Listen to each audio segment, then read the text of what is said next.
Hey guys, this is Thomas Fuera here and welcome to my YouTube channel. In this video I'm going to try to answer one of the most frequently asked questions in in-game chat, on Twitch streams or in YouTube comments, and that is, which class should I pick in the game? Now this is a question that I have rarely seen answered properly. So in this video I'm going to try to present the classes to you in their current state in the game in a way that you understand what they do and what their strengths are. I'm not going to go very deep into it. I'm not very good at every class. I don't have very good knowledge of every single class in the game, but I do know what their strengths are and how they are played out in the game usually. First of all, I do want you to know that classes are being updated regularly in the game. In a few months, this guide may be outdated because one or two or more classes may have been completely overhauled, as has recently happened to the Hunter and the Burglar. So let's get into it. Now I would like to start off with the high damage dealing classes. These are often favored by newer players because they are often quite easy to grasp the concept of, and they are fast to kill enemies. So it is quite easy when questing around. You don't waste too much time fighting different enemies. So the first class that I'm going to discuss here is the Champion. This guy is a champion. Now champions deal high amounts of physical damage at melee range. So they wear, for instance, this guy has two axes that he's wielding, could be two swords. You could wear a two-handed axe or sword. You could, it's all about the melee damage. I believe they can use every melee weapon with the exception of the halberd. What the strength is of this champion class that makes it stand out above other classes is the ability to deal high amounts of melee AoE damage. That means area of effect, so that means you can fight off multiple enemies at once at close range. For instance, you could be fighting 3 or 4 mobs and they will all receive damage from your attacks. Now the trait line that does this the best is the yellow trait line. And the yellow trait line, the Deadly Storm, is by far at this point the most used trait line for champions, and that is because it is its strength. The red trait line focuses more on single target melee damage. The blue trait line is a tank trait line. However, champs are hardly ever favored as a tank. Other classes are simply better at it. Another thing you want to know about champions is that these guys are able to wield heavy armor. That means they are able to protect themselves better from incoming damage. The next high damage dealing class, or DPS class, that I want to discuss is the Hunter. The Hunter is a ranged physical damage single target dealing or single target range damage dealing class. For that it uses a bow. So it's the bow class of the game essentially. The Hunter is capable of doing very, very high amounts of damage, and it is fairly easy if you're just a simple, simply a button smasher. It's fairly easy to do well with a Hunter, definitely in the current state of the game. On top of that, the Hunter has an advantage that most other classes don't have, and that is a toggle on skill that makes them run faster. In this case, plus 15, you can trait it up to be more than that. You can get it to plus 30% run speed. Right now it's plus 15, and it allows you to move faster, obviously. Another thing that allows you to move faster that is probably more important is the fact that you can port to pretty much anywhere in Middle Earth as you level up, as you acquire the skills to do so. They're called Guide 2. A lot of these skills are automatically bestowed as you level up. Other skills you have to barter for, but you can see you can pretty much go to any place in Middle Earth, and if you are in a fellowship, in a group with people, any member of the fellowship who stands around you can come with you. And that is why people like Hunters, also because they deal really a lot of single target DPS. Right now, the best single target DPS classes are the Hunter and the Rune-Keeper, definitely towards endgame and so on. The Rune-Keeper being tactical damage, the Hunter being physical damage. While it is an easy class to get started with and an easy class to do well with, if you are planning to min-max this class to become an endgame raider where you do a lot of challenging content, the Hunter actually becomes one of the most difficult, if not the most difficult class to gear up. Because in order to get the best out of the Hunter at this moment in the game, you need armor that is tier 2 raid armor, so you need to complete a lot of tier 2 boss fights to get even a chance of getting this type of armor, and it is the 4-piece set bonus in particular here that makes the hunter very, very strong at end game for single target DPS.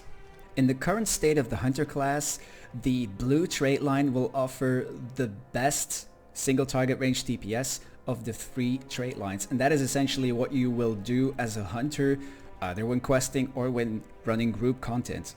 Now that is fun because blue line is also kind of the most mobile trait line, or pretty much the most mobile, because moving around in blue line does not interrupt inductions.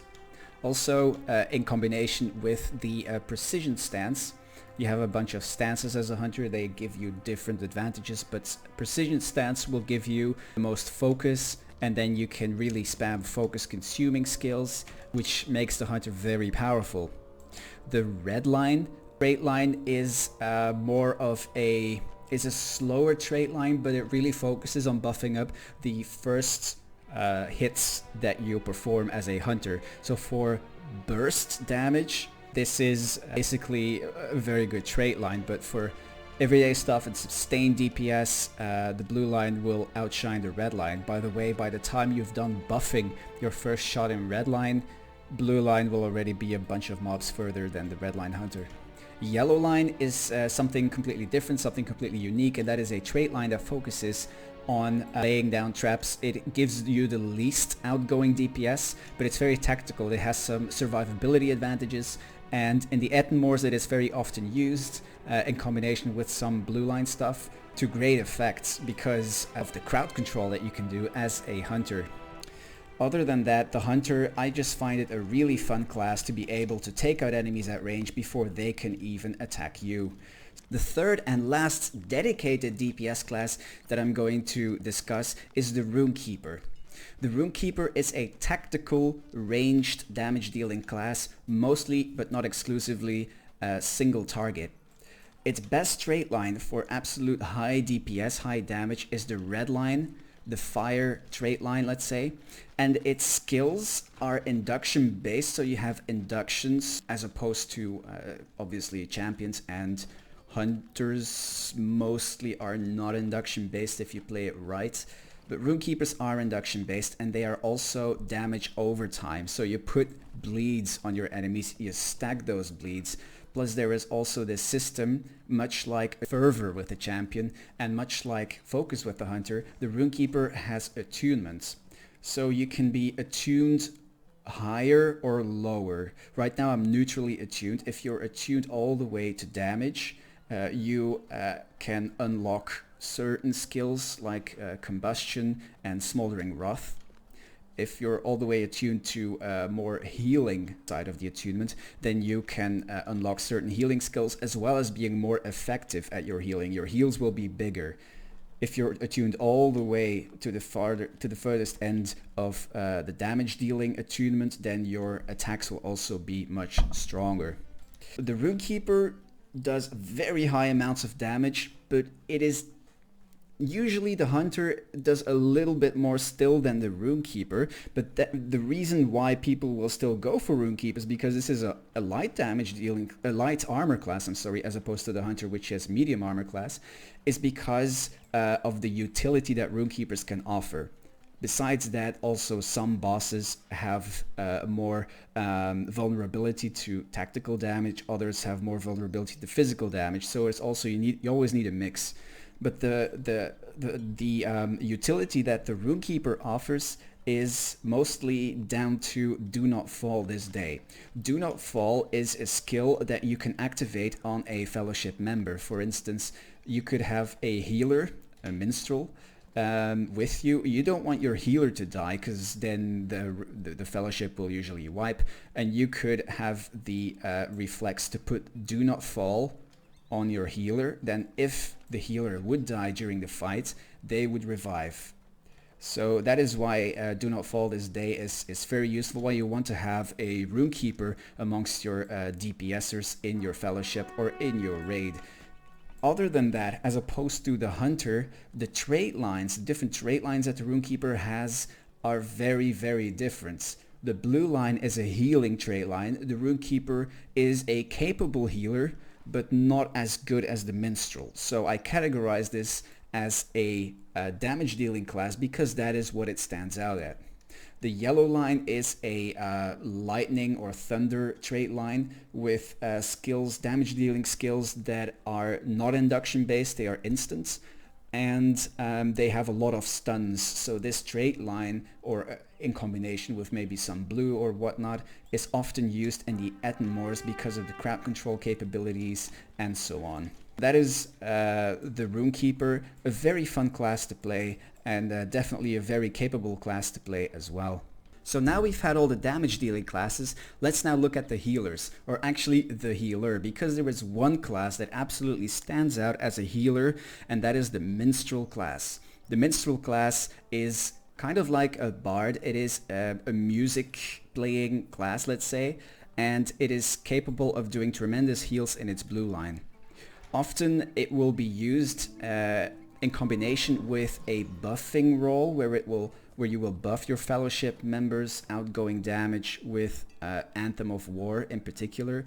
But essentially you're a very, very strong, very capable healer to the extent that absolutely no other class even gets close to in this game. So that is why Minstrels are very desired as healers in fellowships and in raids. You should never have an issue finding a group if you are a Minstrel. If you are a damage dealing class, it may get a little trickier because there are a lot of DPS classes in this game, and fellowships are very easily filled with good damage dealing classes. Healers is a little trickier though.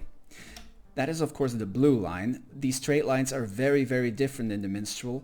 In the Minstrel's case, the red line is your damage dealing line. You're not a tremendous damage dealer, though as you level up, it's very good damage that you do because it's splash damage, it's instant damage, and it is often AoE as well. So questing with a Minstrel is absolutely fine. It is a very capable damage dealing class for just the landscape. It is just when it comes down to sustained damage, people will never really resort to a Minstrel. The Minstrel in a fellowship, in a raid, will always be the healer, or in some cases the buffer, because you may have a yellow Minstrel in a raid to absolutely buff especially outgoing damage of your fellows, of your raid members, because the yellow line is a strong buffing trait line. It is probably the second strongest buffing class in this whole game, is the Minstrel when played in yellow trait line. So very often you will find a yellow Minstrel in certain raids to absolutely maximize the outgoing damage of their raid. Now next up is the tanking class in this game. There are several classes in this game that can tank, but the most capable tank in this game is the Guardian. At this moment, again, I repeat, at this moment, the Guardian is the most capable tank in this game. It is heavy armor, though through its skills, it can even further increase its armor rating or its mitigations. It uses a shield. They use a shield so they have a block rating. They have even skills that further increase their block, parry, evade. They have skills that make them heal themselves. All in all, just the most capable tanking class. Now that comes at a cost, because the outgoing damage, even in the red line, which is supposed to be the more damage dealing trait line of the Guardian, they don't deal a whole lot of damage at this point of the game. So leveling it solo is slow. I just want to say that. It is slow, though of course you have this nice little brutal charge which makes you run really fast, and it's hilarious on a hobbit or on a dwarf to run, you run faster than anything in this game if you've got this traded all the way up. Anyway, keep in mind it is a slow class, but it is incredibly capable of fighting off many, many enemies at once, because as I said, you negate a lot of the incoming damage you heal yourself. But by the way, what also makes this class very good at tanking is because you have several force taunts. You're not only reliant on your AoE outgoing damage that has extra threat to it. No, you actually have quite a decent range of force taunts in this game. This is the red trait line. I should probably go to the blue trait line for tanking.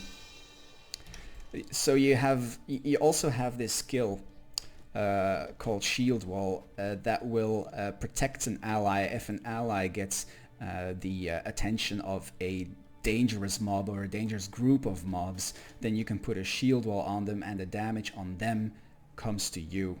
This is the go-to tank for almost anything. Almost anything. There are certain very specific tactical situations where another class is chosen for a tanking role, but usually that will be alongside a Guardian, as the Guardian will be the tanking class. So you usually won't have a lot of issues finding a group if you are a Guardian.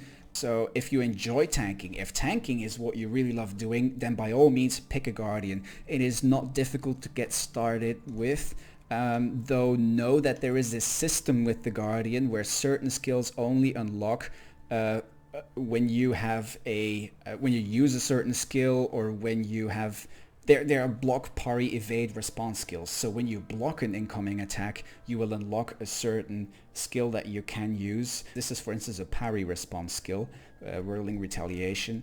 Yeah, that is a mechanic of the Guardians. In the red line, by the way, I would advise using a two-handed weapon. You can use a two-handed weapon. You cannot dual wield weapons.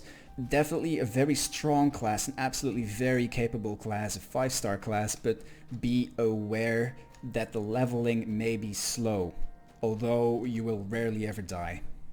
So we've had the damage dealing classes, the healer and the tank, and that brings us to the support classes. The first support class that I'm going to discuss is the captain, which is the strongest buffing class. The captain is the third and last heavy armor wielding class aside from the champion and the guardian. The captain is also capable of wielding a light shield, but currently I am wielding a two-handed weapon and that prevents me from using a shield. But there are 3 trait lines and I will go into it, and they are very, very different from one another. Right now I am in the blue trait line, which is not very often used. It is the least used captain trait line. This is a trait line where you mainly through your attacks, but also through very specific skills, you perform heals that are fellowship wide. It's basically mostly heal over time, you stack them with each other, and actually overall it's a pretty decent healer. But what you also do is through this skill called Song Brother, I'm not sure where I have it, this should be it. You can select a Minstrel, for instance, to be Song Brother, and that unlocks certain buffs upon them so that they can heal more. So for instance, if you have a Minstrel in your fellowship and a blue captain, then that blue captain can heal along with the Minstrel, which is absolutely overpowered, and he can heal the Minstrel himself or herself to heal even more than they already can. Red line is a trait line where you buff outgoing damage of your fellowship and your blade brother in particular. I forgot to mention that the captain also has a herald. Now this herald, you can choose. Why is he attacking? Oh, he's attacking because he's in an aggressive mode. So here you have a few skills that apply specifically to your herald. This is 1 out of 2 classes in this game, at least on Freep side, that have a secondary character or a pet to control. Now these heralds also offer specific buffs. You could simply get an archer and the archer will do outgoing damage, or you can go for a herald that either reduces the power cost of everyone who's around it, who increases the outgoing damage, which is very popular from the people around it, or one that reduces the incoming damage, which is also quite popular in certain circumstances. But yeah, the buffing tools that the captain has is very strong, especially this one skill called Oathbreaker Shame, that increases the incoming damage on an enemy, on a boss for instance, for a certain duration of time by a lot. So this is the strongest damage buffing class, followed by the yellow minstrel that we've discussed earlier. If you have a yellow minstrel and a red captain, then the buffing is absolutely huge for your fellowship. But the captain alongside with the minstrel are probably the two most popular classes that get asked to join fellowships. People will always like to have a captain because this captain has this utility, not only through, they can be a healer if needed to, though preferably they'll pick a minstrel, but it's this here, this outgoing damage buffing that makes it very popular. Or if needed, they can go yellow line, and yellow line is a tanking line, and it's actually very capable. It's probably the second best tanking line for regular circumstances after the Guardian. It's very different. Captain tanking is very different from Guardian tanking. Captain tanking is based around certain skills that allow them to survive a little longer, such as last stand. It's very unique, and they have some buffs that decrease incoming damage as well. For the entire fellowship, by the way, not just for themselves. So yeah, this captain is a very fun class, but just like the Guardian, its outgoing damage isn't tremendous. Even in Redline, the outgoing damage of the captain himself is not very tremendous when soloing, so the leveling can be quite slow. But it is not a simple class to understand fully, but a very fun class to play once you understand it. They have hardly any range aside from, for instance, the battle shouts, so keep in mind they're very melee based, they're slow to level up, but it is a tremendous tool to have in your toolbox if you have a captain among your characters, and I absolutely recommend to at least give the captain a try. Next up in the support classes is the absolute king of the debuffs, and that is the Lore Master. It is very different from the captain because the captain is a buffing class, whereas the Lore Master is a debuffing class. In fact, they couldn't be more opposite because the Lore Master is light armor as opposed to the captain's heavy armor. It is a tactical damage class as opposed to the captain's physical damage. This one has mostly inductions, so they have to stand still, and they're ranged, so they're very, very different. But one similarity that they do have is that they use a secondary character, a pet. In this case, it's literally a pet because the Lore Master has an animal they can control. This right here is a bear. Animals have slightly different implications for the Lore Master than the heralds of the captain. The animals of a Lore Master have specific roles. Like the bear, they can tank more easily, they can grab aggro, and they are hard to kill. The ravens have more debuffing capabilities. Overall, the Lore Master is probably the class that I know least of in this game. And that doesn't really help because they are some of the most complicated characters in this entire game. They have a huge toolbox of debuffs. They can debuff the outgoing damage of enemies, the incoming damage. They can give them more miss chance, all that type of stuff. They can also perform a lot of crowd control. They have very strong crowd control capabilities, and they also are the strongest. They can do a bit of healing. They can do revives. I forgot to mention, for instance, that the captain actually has an in-combat revive. The captain and the minstrel have both got in-combat revives, and that again is just what makes the captain absolutely amazing. Now the Lore Master does not have an in-combat revive, but they do have an out-of-combat revive. It just has a tremendous toolbox. Now the Lore Master doesn't do tremendous amounts of outgoing damage. It is not a big damage dealing class, but it is just a very fun class to play with due to its crowd control, due to its buffing and debuffing, and you basically just mess with all the opponents you come across. And that is what makes this class fun. It is complicated and hard to learn. It is a challenge to really master it, and I have absolutely no idea what the different implications are of the different trait lines. Just like with any other class, just watch a video that is more detailed in explaining how the class really works. Its main weapon, by the way, is a staff. This is the only class capable of wielding a staff. So that's the Lore Master. Let's go to the last support class.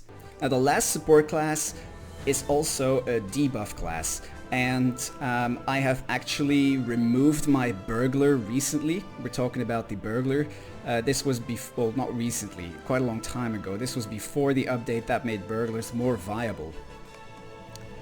The Burglar is a class that actually deals quite a lot of outgoing damage as well, but I classified it under the support because that's what it's usually used for at end game. What makes the Burglar stand out is that it is a stealth class, and that completely changes the entire game when leveling up, because this means that you can sneak past mobs that other classes would simply have to fight off. So if you have a quest objective that leads you past, you know, dangerous areas, usually as a burglar, you can sneak past it and just go straight for the objective. So even though they don't have the run speed boost of a hunter or a warden, they can still complete objectives faster than other classes often, simply because they have this ability. This also makes burglars very dangerous in the Etten Moors. Now, burglars definitely in the red line have very strong splash damage. So that means that the initial burst of damage that they do is very, very high. They have positional damage, so that means that if you attack an enemy in the back, you do more damage. Usually you will do that from stealth, or pretty much always you will do this from stealth. But they do not have the same DPS on a sustained basis as the Rune-Keeper or the Hunter or even the Champion, because that is simply not what they do. If they did do that, then that would completely destabilize PvP in this game due to the fact that they have this stealth. But the Burglar, it does have a lot of debuffing capabilities. Not quite as much, not quite as elaborate as the Lore Master. You know, I'm too low a level to actually have trait lines. But in the yellow line, the Burglar has a lot of debuffs. Also, they have some stuns that they can use. That is often very welcome in raids. Other than that, I mean, as I said, they do quite a lot of outgoing damage. So when you quest, you will have no trouble taking out enemies. They combine it with some interesting survivability skills as well. So already in the Etten Moors, I mean, it's very hard to take out a burglar when a burglar, definitely when a burglar attacks you, due to their stuns, due to their burst, due to their bleed, due to their survivability. I mean, the Burglar is very interesting, will not always get asked to come along in fellowships because other roles are usually more wanted, but in PvP they are absolute menaces. That, aside from role-playing reasons, is probably why you would pick a Burglar. Now, the last category of classes in LotRO is the soloing classes.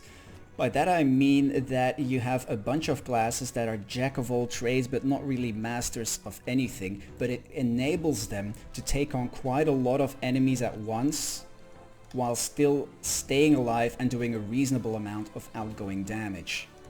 There are two classes that I have put in this category, the first of which is probably the oddest one, and that is the Beorning. Now, the Beorning is not just a class but also a race. Only the Beorning can be a Beorning. It's logical, but it's a bit unusual because it's a class on its own that cannot be played by elves, dwarves, men or hobbits. What makes this class unique, obviously, is that it can change into a bear. Come on. Oh, a bit of lag. This is my bear form. Now, bear form has its unique set of skills, and man form has its own set of skills.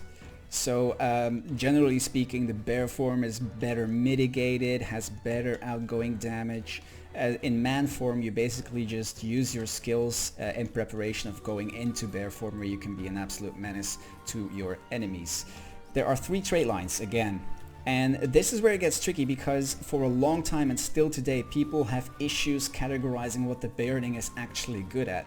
Now, the answer is not really anything at this moment, but I think that the Beorning is quite high up the list for Standing Stone Games to receive an update in the future. The blue trait line is probably the most viable one for group content at this moment, but only in specific situations. The blue line is its tanking trait line, and due to the specific skills that the Beorning has, definitely in bear form, in the blue line allows it to actually be useful in specific situations such as the Mumakil boss fight in the Throne of the Dread Terror endgame raid. Now then, of course, we're talking about endgame. While leveling up, I have to say this is just so fun to play with. It has virtually no ranged skills. This is very melee, it's physical damage obviously, and it is just really fun to play with. I'm very rusty, I haven't played this for so long, but just, you know, the fact that you can attack some enemies and debuff them, and oh wow, he was down fast. I wanted to go into bear form and attack them. Now we're going to have some bear on bear violence right here if I don't spend all of my... Oh, there we go, I have to go back to man form now. Because as you see, the Beorning has this mechanic where they don't have a power bar, so there's no power issues, no power that you spend. It is all about this wrath. There we go. Wrath is this specific bar that the Beorning has, so there's no power that is being spent. But you build up wrath mostly by using your man skills, your race of man skills. Then you can turn into a bear if you have built up some wrath, and the bear skills will cost some wrath as you spend them. Its red line is the outgoing damage, the DPS trait line. It is very strong while leveling up, but not so strong at endgame, so keep that in mind. The yellow line is actually a healing trait line. The Beorning is a pretty capable healer, again in specific situations, such as in epic battles. The Beorning yellow line ground targeted heals may be very useful to keep certain things alive. But overall I'd say, yeah, I mean, be wise when you pick a Beorning, because it is just very fun to level up, but not very much to do once you reach end game, because it'll be a little difficult to find groups that want a Beorning to join them. It is, by the way, a medium armor class. Now the cliche says last but not least, and that definitely counts in this case, because the second and last soloing class and the last class that I'm discussing in this video is the Warden. Now I really love the Warden class. It is, again, a jack of all trades and a master of none, but it is much closer to mastery of all those aspects than the Beorning is. The Warden is sometimes described as being a tanking class. However, because it wears medium armor, due to the way in which its self-buffs work, it is usually not very capable of tanking well against very challenging bosses, definitely if we're talking about a boss fight where you mainly fight a single boss. But in other situations and in less challenging content, the Warden is often used as a tank and very good at it. It uses a Warden shield, which is basically kind of like a medium shield. It is stronger than a light shield, but not quite as strong as the heavy shield that the Guardian uses. The Warden has a very specific way in which it works, being it uses gambits. Now, gambits means that they are skills that you can unlock by using combos of these three skills. Quick Toss, which is the spear skill, Behind the Shield, which is the shield skill, and Warden's Aim, which is the fist skill. Later you will unlock these type of skills here that are like shortcuts. But let me show you a typical gambit. For instance, fist, shield, fist, shield, fist is a combo that will give you the Desolation Gambit, which is a beautiful AoE, very strong damage dealing, damage over time skill. And I love using it. I love starting off with this. So what I did here was using battle preparation, and we can do the same thing with shortcuts, just this, 1, 2, 3, and we're already there at Desolation. Warden is described as is considered to be probably the hardest class to master because of this gambit system, but I personally disagree with it. I personally think it's a very easy class to master if you train yourself a little bit at understanding these gambits. And once you understand how to form the different gambits, then it actually becomes a very easy one to master. For instance, this gambit, I love using this one when going into a fight as a tank, because this is, again, one of the things. The Warden can do anything really. It can use tanking gambits, it can use damage dealing gambits, AoE, splash, damage over time, single target. It can do it all. It can damage at range, damage at close target, self-heal, heal others. And it has this unique skill or type of skill, which is the morale tap. So you damage others and you drain them of their morale and you heal yourself in the meanwhile. So max targets is 10, for instance. If I'm actually fighting 10 different enemies, I can get this skill off. Obviously I need a valid target. I don't have it right now. And on all those 10 targets, it will put this bleed, and as they bleed, I heal. So I become pretty much unkillable, and that is why Wardens are interesting, definitely in maybe not too challenging content, as tanks against multiple enemies at once.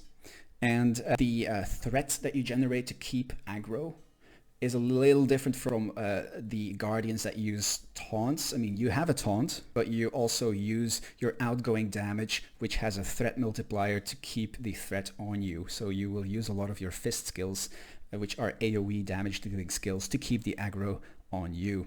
So the Warden is very fun, very capable, very strong. Not a master at anything it does, but its outgoing damage is actually very strong. So as you tank, as you solo content, you will kill the enemies faster than, for instance, a Guardian. Maybe in soloing content, the Guardian is at least as capable as the Warden to keep himself alive, but he'll just take forever to kill the enemies. Whereas the Warden will just, well, almost dance right through it. And that's why I love this class, and why I think it's actually fairly easy, because you can take on a lot. You can absolutely take on a lot with this class. The different trait lines here don't differ all that much. Blue line is more tanky, is more about survivability. Red line is more about damage. And yellow line is a bit different. That is the assailant stance that focuses on range. So if you are in ranged stance, this will deal some nice buff and debuff and some crowd control that you can do from range. I was actually in the ranged stance. Anyway, what else makes this class like really good? So the Warden is the fastest running class of all, and then also just like the Hunter, they can port to anywhere. Instead of guide to, these skills are called muster in, but you can port to anywhere in Middle Earth just like the Hunter. The only difference is the Hunter can take fellowship members with him and the Warden cannot. The Warden can only move themselves because they are a soloing class. If you think you are capable of really memorizing these different gambits, then this is a very recommendable class. Maybe it may be a little trickier. It's like, it's not that hard to find a group. I mean, it's easy as a Warden to find a group, but as soon as it becomes tier 2, very challenging content, it may be very hard to find a group, because people will ask Guardians to tank, people will ask Rune-Keepers, Hunters, and Champions in particular to do the DPS job that a Warden would otherwise do at tier 1. The outgoing damage isn't bad of a Warden, it just is not the top tier, and people will want a top tier. So that is why for the really challenging content, people will sometimes ask Wardens, but it is not as frequent as other classes. So here you have all the different classes. I hope that I've explained them accurately. So there you have it. I've given you a basic introduction to what all the classes really do and how they really play in this game. If you ask me to give you a judgment of which classes are the best, I would say the classes that I would rate as 5-star classes and maybe have a little bit of an edge over other classes, generally speaking, are the Captain, the Champion, the Guardian, the Hunter, the Minstrel, and the Rune-Keeper, and maybe a little asterisk alongside the Warden as well. Those are the classes that I would say are currently in the best state in the game, but each class has their specific roles, and classes like the Lore Master, the Burglar, they have their very specific roles that they are wanted for in group content. So don't be afraid to pick one of those if that is what you love doing. So this was Thomas Huera. See you in my next video.